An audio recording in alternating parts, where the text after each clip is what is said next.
Entonces, claro, había que prepararse y acelerar los tiempos incluso para el cambio de ciclo, esta disrupción tecnológica que si alguna industria afectó particularmente en el planeta fue a los medios de comunicación, porque marcó la caída de la circulación y la caída también de la publicidad. Yo todo lo que soy o lo que he podido ser se lo debo al periodismo. Esa gran casa periodística ya nos había quedado grande, hubo un achicamiento de las estructuras. Con orgullo más que con otro sentimiento puedo decir de que sí, el deber es una escuela, una buena escuela de periodismo. Toda la cantidad de gente, cuánta gente nos habrá acompañado en todo este tiempo.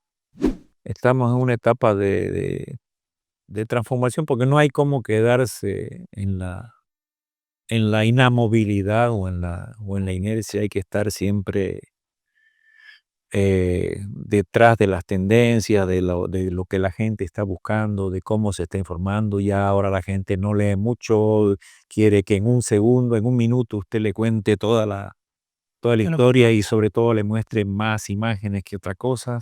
imagina un lugar donde el pasado y el presente se unen en armonía. Un lugar donde puedes encontrar muebles y decoración para tus espacios. Encanto Atemporal es ese lugar donde la historia y el estilo se fusionan para inspirar tus momentos más especiales. Yo soy León Ortiz y bienvenidos a Marcas Humanas, donde conocemos a las marcas, compañías y empresas que han marcado un hito en la historia de Bolivia y de su crecimiento económico. Sin lugar a dudas, la empresa que les voy a presentar en esta oportunidad es una empresa que tiene más de 70 años contribuyendo con el periodismo, contribuyendo con las noticias y contribuyendo con el desarrollo de una sociedad. En esta oportunidad tengo el agrado y el privilegio de poder entrevistar a Pedro Rivero del grupo El Deber. 70 años cumpliendo historias, 70 años siendo partícipes de cada hito, de cada novedad, de cada noticia, de cada acontecimiento en la historia boliviana. Bienvenido, don Pedro. Bien, muchas gracias por la invitación y presto a iniciar con usted la que será una agradable tertulia, no me cabe la menor duda. Pero por supuesto que sí, más de 70 años. Déjeme preguntarle, ¿cómo se hace para que un medio pueda subsistir con tanto bagaje, con tanta historia y con tantos años? Mire, esto tiene que ver con los orígenes mismos de esta empresa, eh, con los cimientos muy sólidos que en el devenir del tiempo se fueron volcando y que ayudaron a sostener hasta ahora, y seguramente por todo el tiempo hacia adelante que sea posible, ayudaron a sostener una marca, la marca del deber, y a posicionarla como referente principal a escala local, nacional e incluso internacional. Si de esos cimientos sobre los que se levantaron esos pilares no son otros que los de la independencia y la credibilidad. El periódico en su segunda época, hay que hacer esa distinción. Una primera fue desde el 53 al 59, cuando las fuerzas desbordadas del régimen de la época asaltaron y quemaron sus modestas instalaciones, y entonces hubo un paréntesis. Entonces El Deber, el fundador de El Deber, era el doctor Lucas Saucedo Sevilla, un reconocido jurisconsulto cruceño, y ya en una segunda época, a partir del año 65,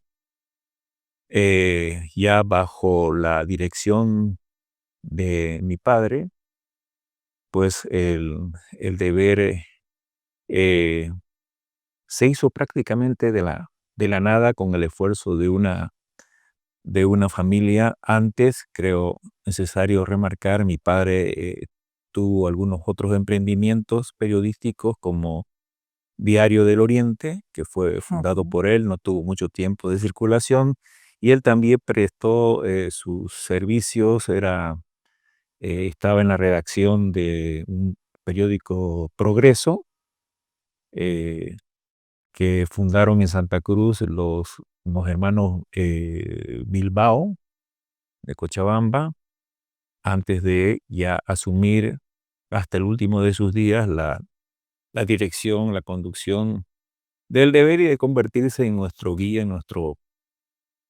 maestro, eh, en la que para mí fue la mejor universidad en materia de periodismo, porque ahí aprendí a hacer absolutamente de todo, primero como corrector de pruebas.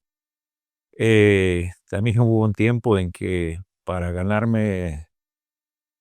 tener para mi recreo en la escuela, en el colegio, y salía a vender el periódico. Y llegó un tiempo también en el que con la primera bicicleta que me regaló mi padre para una Navidad, pues también lo distribuía el periódico.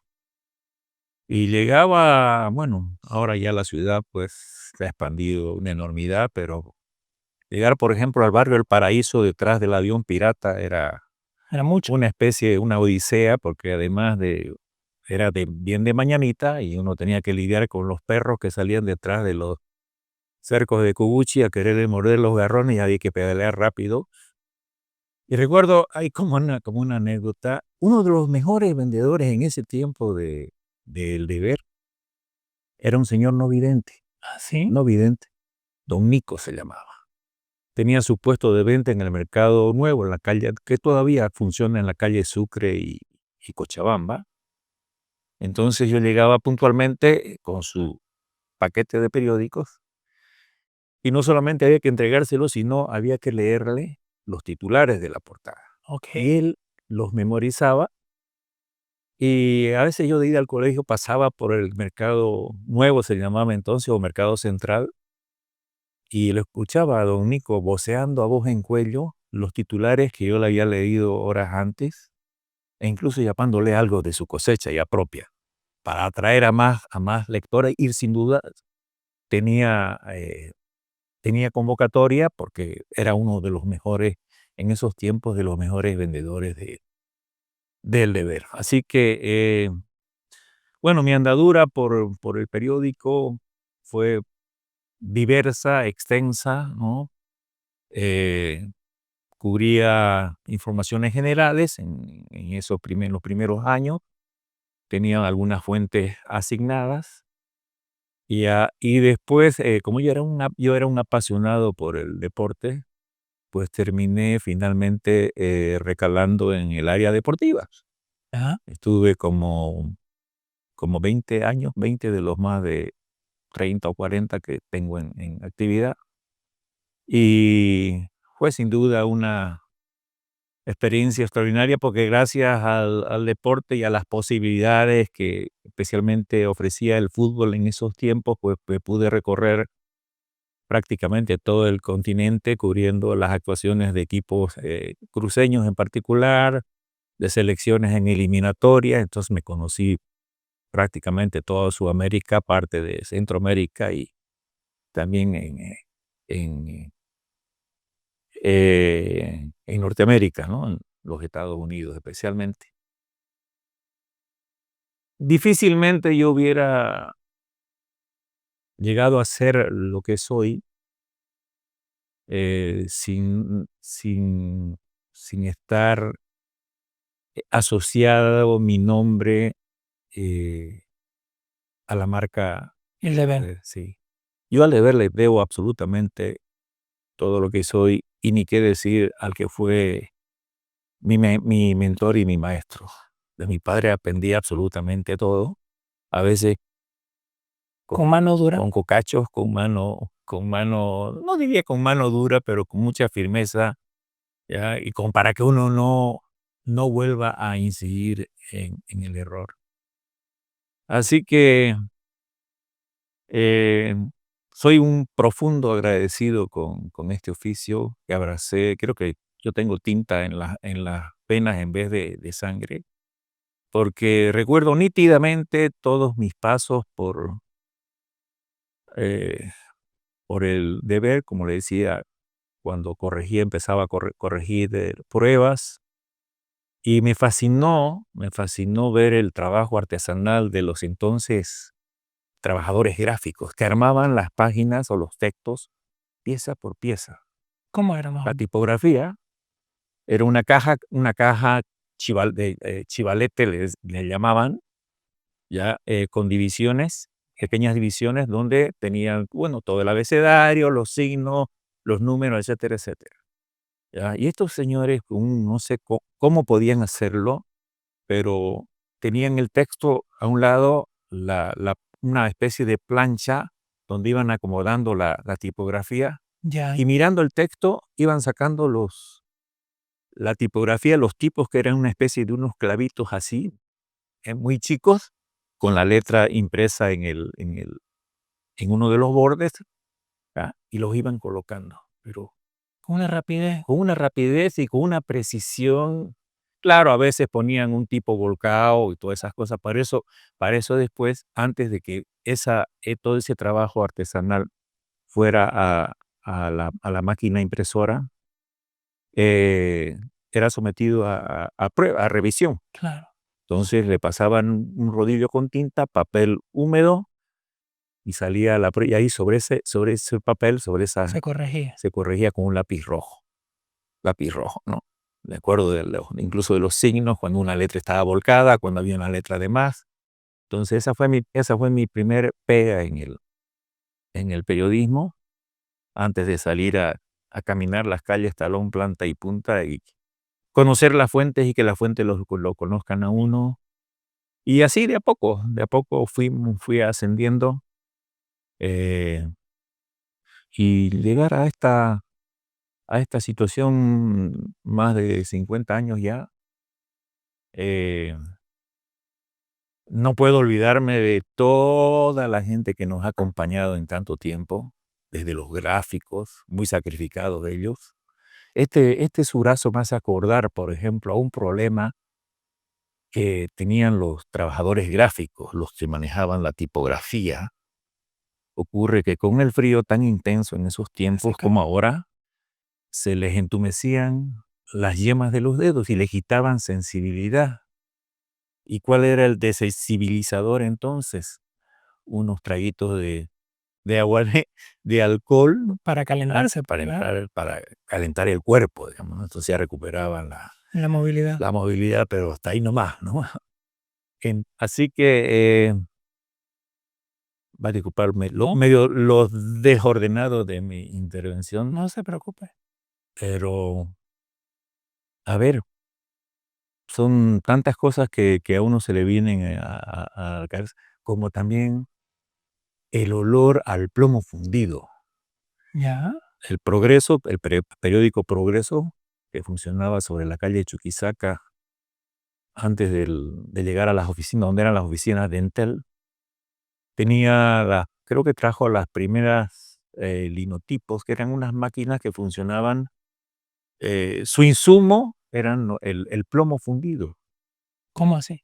Bueno, tenía una especie no sé, de dispositivo donde había que fundir el plomo, Ya, ¿ah? y eso se convertía en Y tinta. eso se convertía, no le puedo explicar con precisión en este momento el proceso, pero así eran denominadas en ese tiempo las linotipos, ¿no? Y la gente, los trabajadores, ahí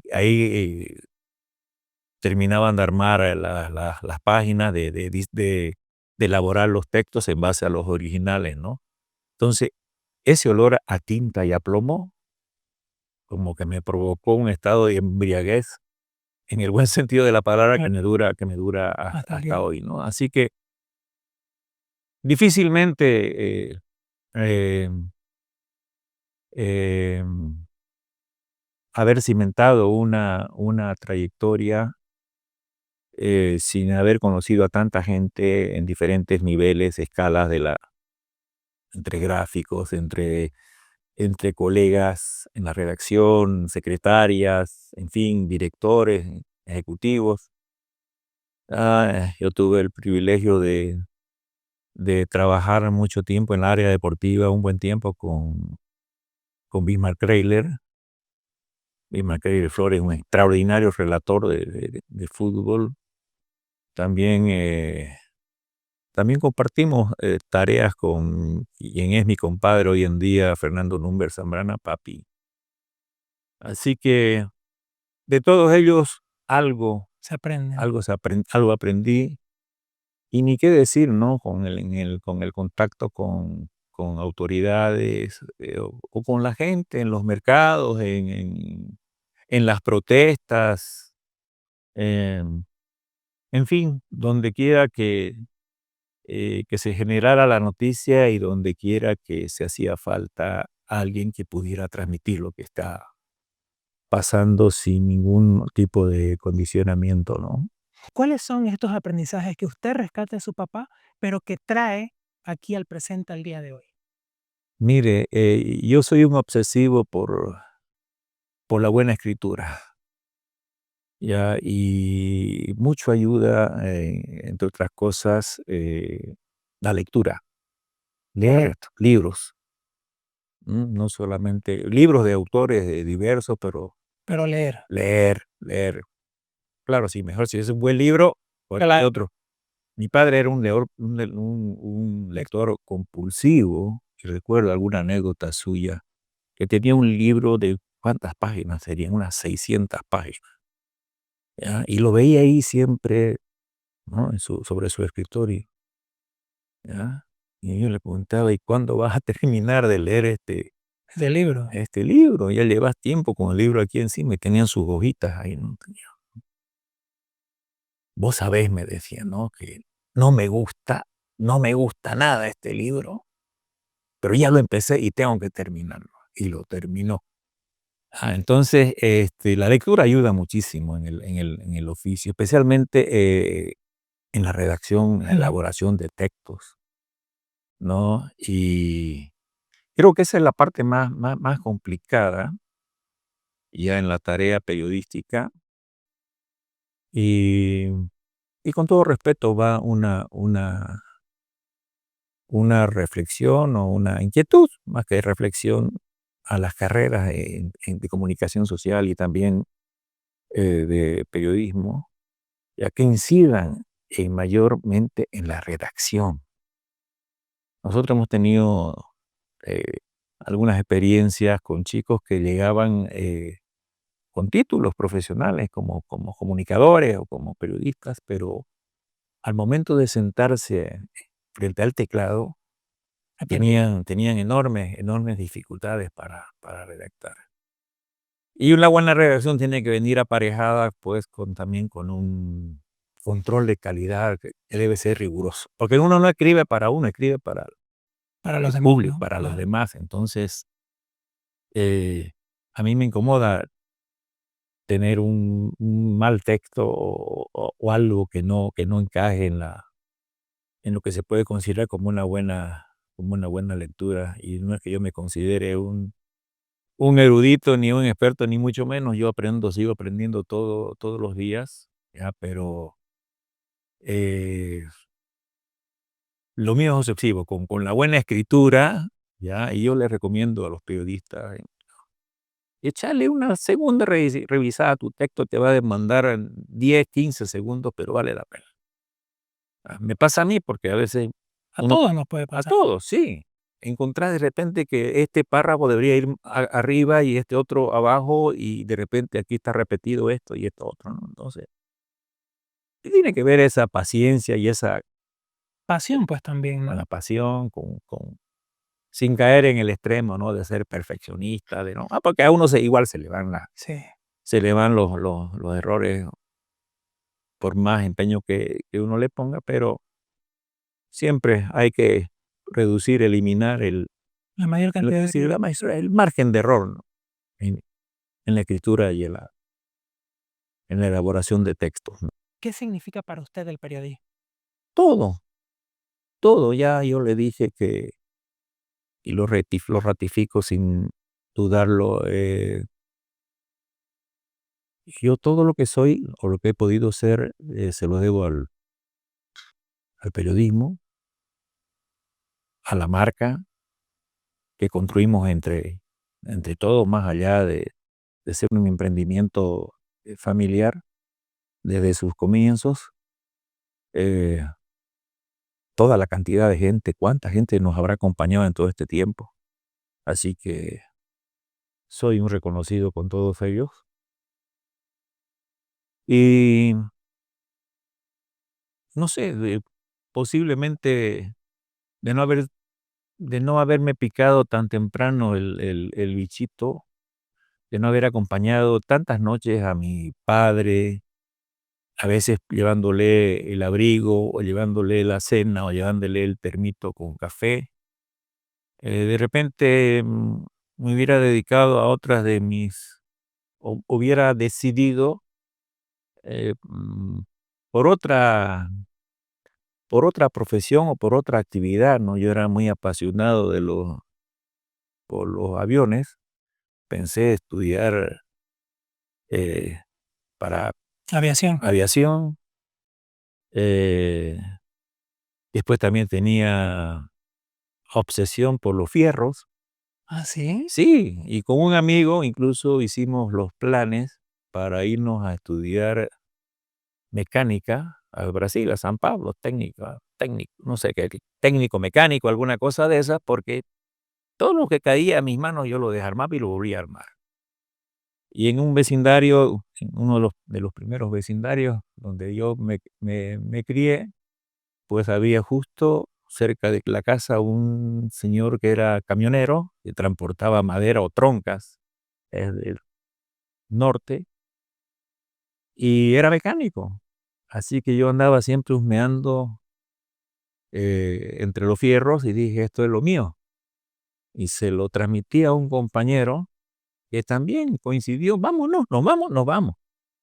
Así que ya estábamos embalados, como se dice, para ir a estudiar mecánica y volver y montar un taller con Claro. toda la de la ley, como se dice. Con todo lo aprendido por allá. Claro, con todo lo aprendido, y más que en esos tiempos todavía no había una cantidad suficiente de talleres para atender las marcas que ya se iban introduciendo, pues, ¿no? Las marcas japonesas y otras, ¿no? Así que, pero los planes llegaron hasta ahí nomás, porque cuando ya mi padre o mis padres hicieron la pregunta de rigor: "¿Y al final qué vas a estudiar?".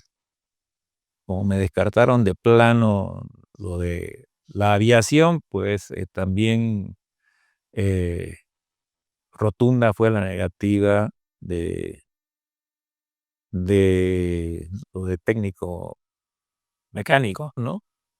Y que, bueno, entonces yo quiero trabajar en el quiero trabajar en el periódico, en esto. Esto también a mí me gusta y quiero empezar a hacerlo ya. Así que no hubo más discusión y complementé eso, sí. No quería quedarme sin un título profesional. Ingresé a la Universidad Autónoma Gabriel René Moreno, tiempo después, y terminé graduándome con honores en la carrera en Ciencias Jurídicas y Sociales, y privilegiado porque en ese tiempo me tocaron los mejores catedráticos que pude haber tenido, en todas las materias. Wow. Así que, y ahí está mi Su diploma. mi diploma, mi título, me mueve, me motiva, me mueve, me da orgullo, pues hubo un esfuerzo grande. Claro. Ya yo había perdido por completo el ritmo del estudio, recuperarlo y ir avanzando es Complicado. complicado, pero lo hice sobre todo por mi descendencia, ¿no? Claro. Que vean el esfuerzo, que nunca es tarde para seguir aprendiendo y profesionalizarse. Felizmente, y por coincidencia, mis hijos son comunicadores sociales. Mi hijo menor, Pedrito, que lleva mi mismo nombre y el de su abuelo, está en el área deportiva del deber, ¿ya? Y tiene un apasionamiento y es decir, creo que me ha superado a mí. ¿Ah, Oh, sí? sí, está muy, muy, muy metido. Si tiene que sacrificar fines de semana y feriados porque le toca turno y todas esas cosas, Él está ahí él firme. está firme. Así que digo, aquí hay un buen proyecto, eh, así que eso me da una satisfacción personal muy, muy grande. Mi hija, una de mis hijas, tuvo oportunidad de trabajar en una importante cadena en Estados Unidos, Wow. ya, y mi otra hija tiene también la mayor, Ingrid, tiene también sus proyectos, sus personales, y la verdad que son mi motivo de orgullo mayor. En la torre corporativa de Green Tower Santa Cruz encontrarás el espacio ideal para llevar tus negocios al siguiente nivel. Aquí, cada detalle ha sido cuidadosamente pensado para potenciar la productividad de tu equipo.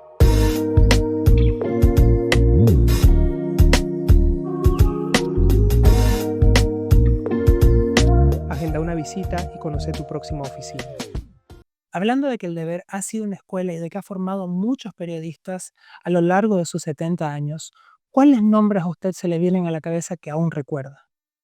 Adquiere una relevancia mayor el hecho de haber ganado premios internacionales, Totalmente. reconocimiento internacional, como fue el caso de un gran investigador periodístico como Roberto Navia. Y él reconoce que y llama a El Deber como la catedral del periodismo. Y Roberto ha sido en buena parte, en buena medida, hechura del Deber, como muchos otros eh, periodistas entre hombres y mujeres. Como digo, es decir, hemos tenido gente que se hizo, pero desde bien abajo, en base a su interés y algunas capacidades, ¿no? Algunas facilidades para redactar y que con alguna guía se fueron encaminando y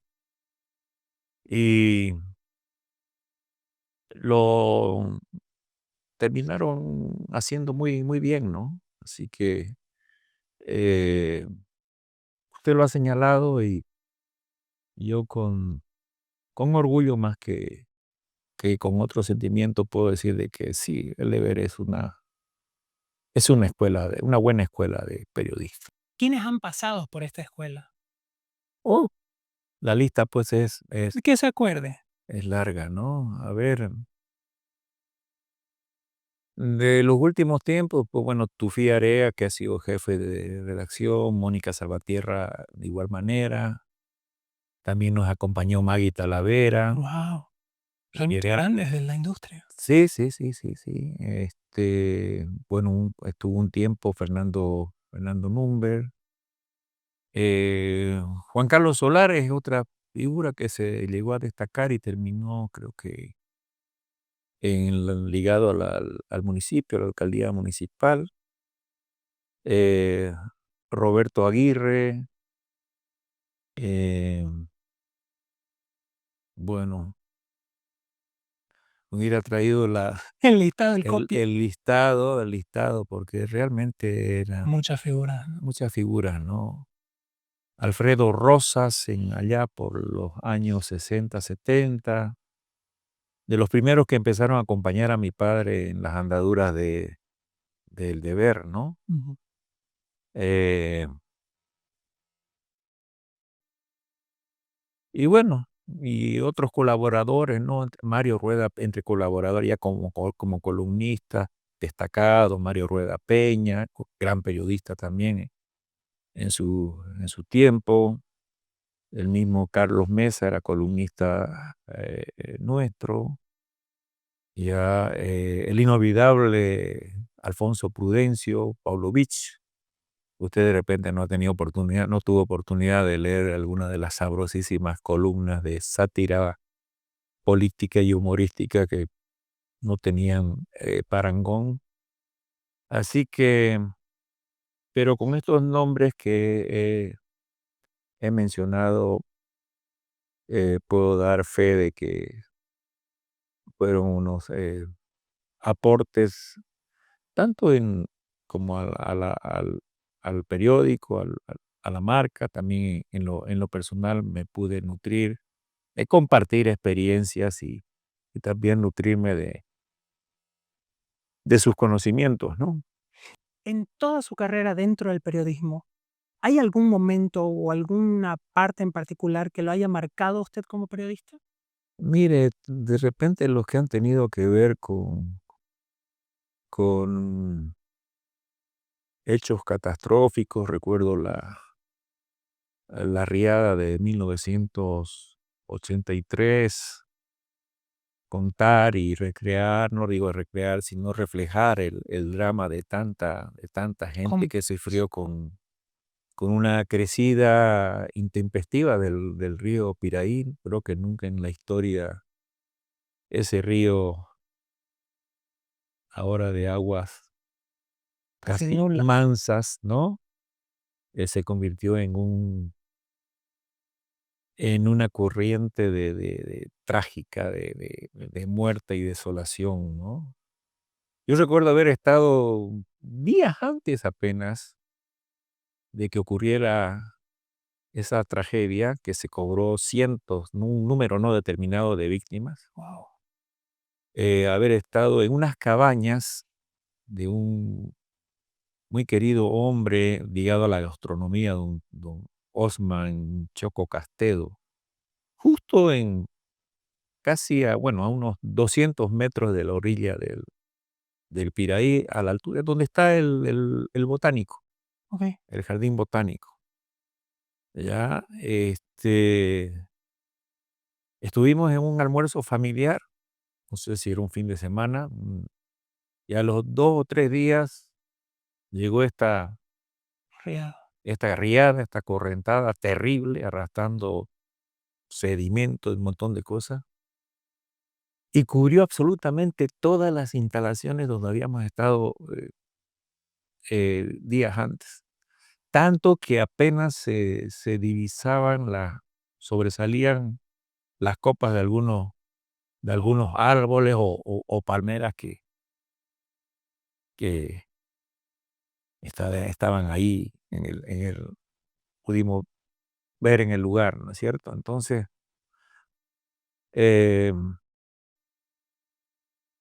después lo mismo, esta tragedia ocurrida el año 83, cuando un avión carguero se estrelló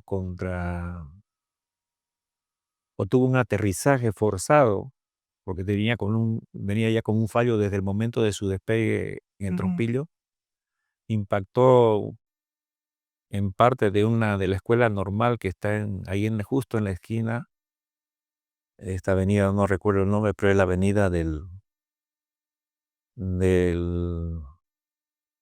Ejército, y la que va y desemboca donde está la gobernación. Hay Ya. una cancha ahí, había una cancha justo detrás de la tribuna sur del estadio. Okey. Entonces, la tripulación, que era un avión carguero de matrícula americana, habían dejado una carga importante y despegaron de vuelta, vacía el avión vacío, pero lleno sus tanques de combustible. Entonces el avión tuvo un fallo en el momento justo del despegue, y de no ser la pericia de sus pilotos, pudo ser una tragedia mayor. Consiguieron clavarlo el avión, como se dice, En tierra. en tierra, había una cancha y habían 2 equipos entrenando, que tuvieron varios de sus integrantes, incluso algunos amigos míos, tuvieron la oportunidad de ponerse a buen recaudo, Más bien pero la onda expansiva. expansiva alcanzó a varios de ellos ya llegando a la parte posterior de la gobernación, Guau. ¿no? Así que para dar cuenta de la tragedia, de lo dantesco, de lo terrible de ese accidente, que eh, llegué a cubrir ya, bueno, porque estaba prohibido el ingreso y todas esas cosas, pero uno podía apreciar, ¿no? La magnitud de esa tragedia, ¿no? Entonces y por supuesto también, claro, he tenido también momentos de felicidad. especialmente en el fútbol, las poquitas glorias que hemos podido conquistar. Tuve oportunidad de acompañar durante varios años a la Academia Tahuichi con sus exitosos equipos.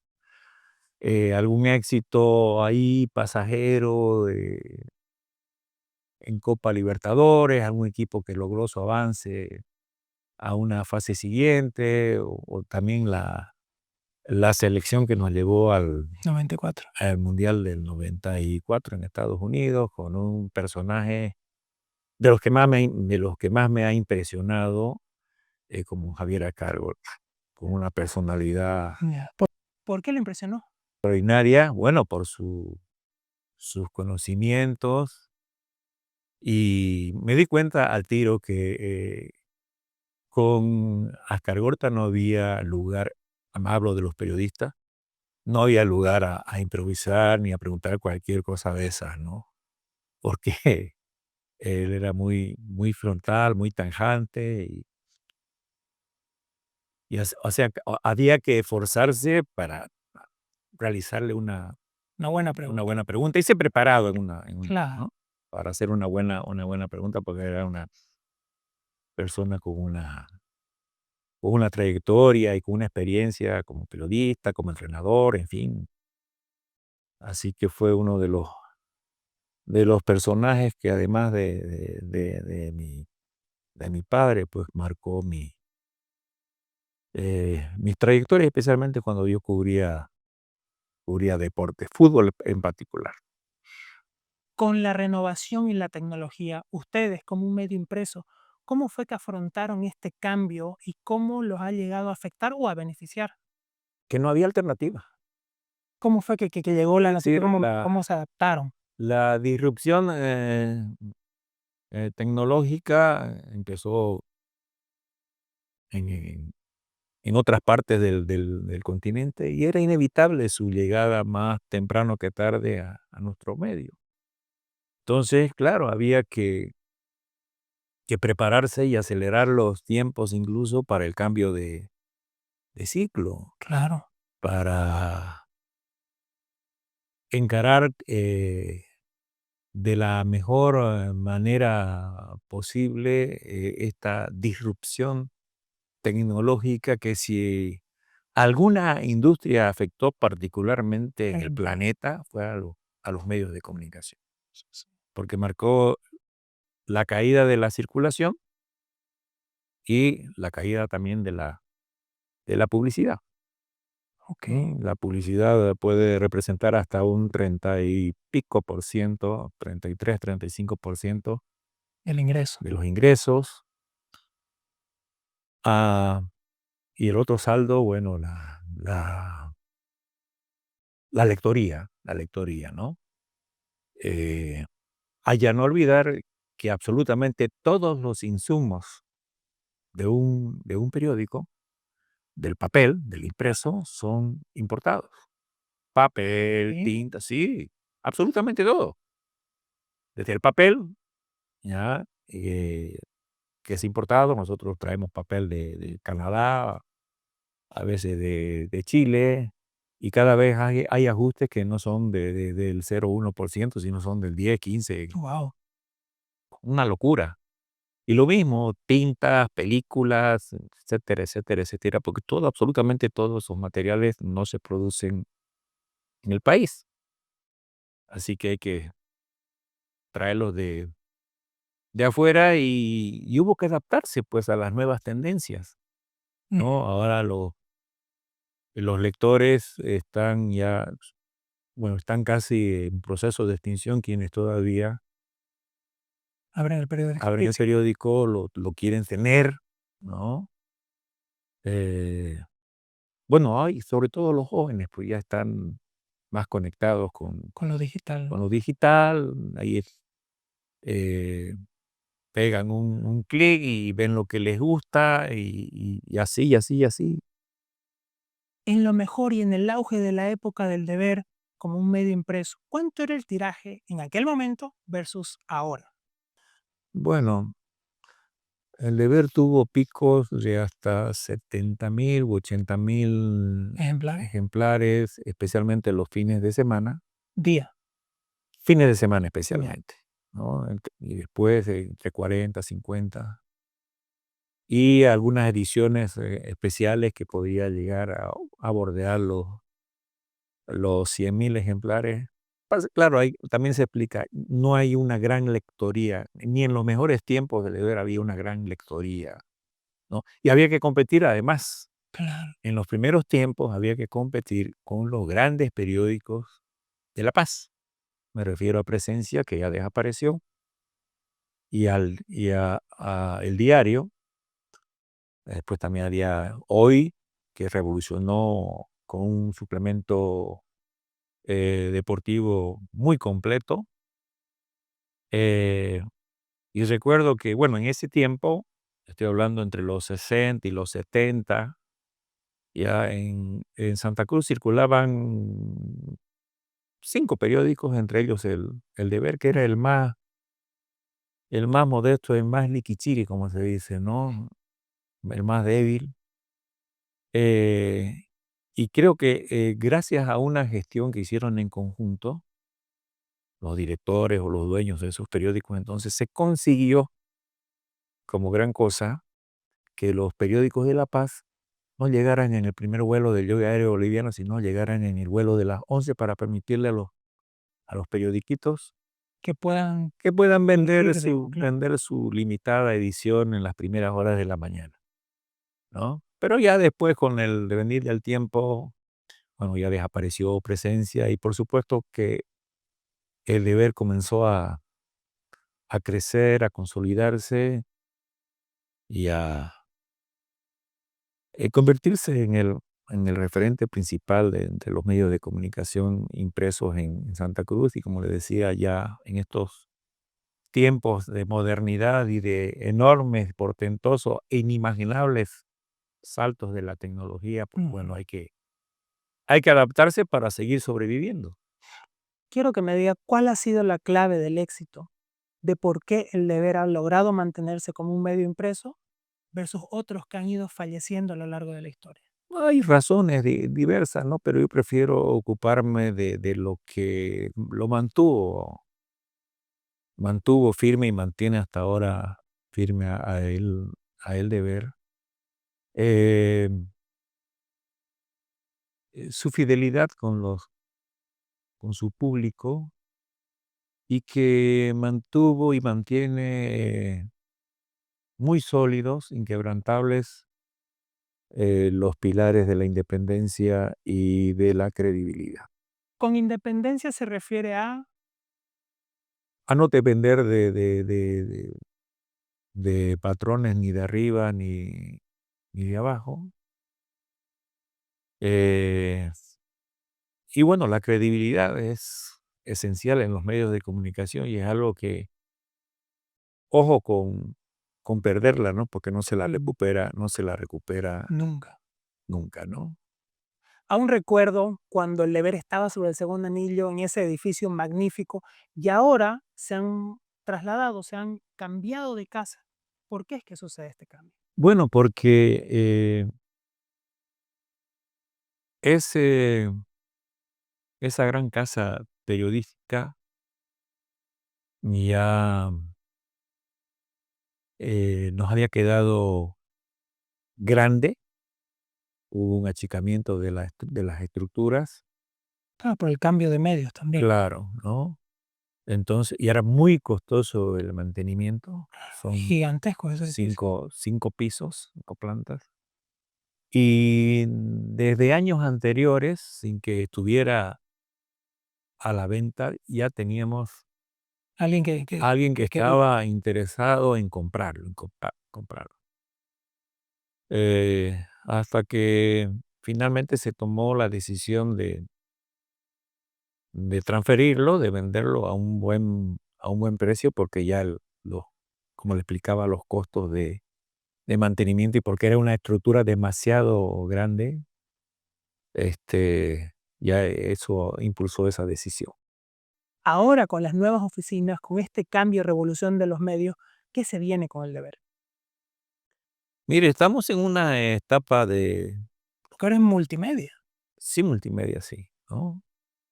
estamos en una etapa de transformación porque no hay cómo quedarse en la inamovilidad o en la Correcto. inercia. Hay que estar siempre detrás de las tendencias, de lo que la gente está buscando, de cómo se está informando. Ya ahora la gente no lee mucho, quiere que en un segundo, en un minuto, usted le cuente toda la Yo lo historia y sobre todo le muestre más imágenes que otra cosa. Así que estamos en buen tránsito, en un buen tránsito, con unos nuevos asociados, ya que están muy comprometidos también y reconocen la importancia de la marca. Así que yo lo veo con renovadas esperanzas el devenir de, del deber como un medio que tiene como principios que son inembargables, que son definitivos, que es la búsqueda de la verdad y el servicio a la comunidad, que es a la que nos debemos, ¿no? Así que no hay donde perderse con eso. ¿Estamos considerando radio? Todo, Lo impreso, ajá, internet con sí, streaming sí. y también, si no me equivoco, ahora van a incursionar en el mundo de la Sí, sí, televisión. sí, sí. Tenemos una frecuencia, ya, y hoy justamente empezó uno de los programas que cuando esté ya este canal, pues formará parte de la De la programación, de grilla. la grilla, ¿no? Eh, es el Para Ellas, Ujú. ya llevado ¿cómo se De dice? papel Al a la vivo, grilla, claro, al vivo. ¿ya? Y bueno, también está la radio, que a mí me apasiona totalmente, que tiene un muy buena audiencia, muy buena llegada. Así que en eso estamos, no hay respiro, como se dice, y por suerte tenemos un equipo muy eficiente en todas las áreas, así que como que, entre otras cosas, uno puede descargar también en parte las responsabilidades, ¿no? Claro. Después de un buen tiempo. O sea, que el futuro del deber no para aquí, es solo No, crecimiento y crecimiento y crecimiento. sí, en lo que se pueda, donde nos den las fuerzas, la voluntad nunca nos va a abandonar, ¿no? Esperemos de que las circunstancias en el país mejoren en todo sentido, no solamente para los medios de comunicación, sino Para todos. para todos, absolutamente todos. Lo necesita usted, lo necesito yo, lo necesita la gente que está acá, la gente que está en la calle. A mí me mortifica ver a niños en estado en situación De calle. de calle o consumiendo drogas, o gente en estado de abandono, me imagino con estas condiciones climáticas. Eh, ojalá con este cambio de gobierno ya próximo haya un golpe de timón que nos permita recomponer y fijar un nuevo rumbo, porque Bolivia tiene mucho potencial, aún siendo un País país pequeño. pequeño, con muchas limitaciones, pero tiene un potencial ahí dormido, ya que podrían no tenerlo otros países del continente. Así que creo que se viene un tiempo de renovados desafíos y hay que prepararse de la mejor manera para encararlos. ¿Algún mensaje final que quiera darle a todas las personas que nos están viendo? Gracias por por la paciencia. eh, He sentido un gusto especial de estar aquí conversando con Luan y em, lo único que se me ocurre decirles es que sigan viendo en mi persona, en mi figura, un servidor de su comunidad que no tiene ningún otro interés que eh, en sentirse útil y que quede alguna huella a seguir en el tránsito de los nuevos periodistas que pronto van a tomar la posta. Nuevamente, muchas gracias, don Pedro, por esta oportunidad única que estoy teniendo y que agradezco también a todas las personas que nos ven de poder ser artífices y poder ser partícipes también de lo que usted es, de todo su legado, de todo el legado del deber que para todos los cruceños significa muchísimo. Muchas gracias nuevamente por todo el aprendizaje dado, por todo lo que ha contribuido a esta sociedad y gracias a todas las personas que nos ven. Nos vemos la siguiente. Chao.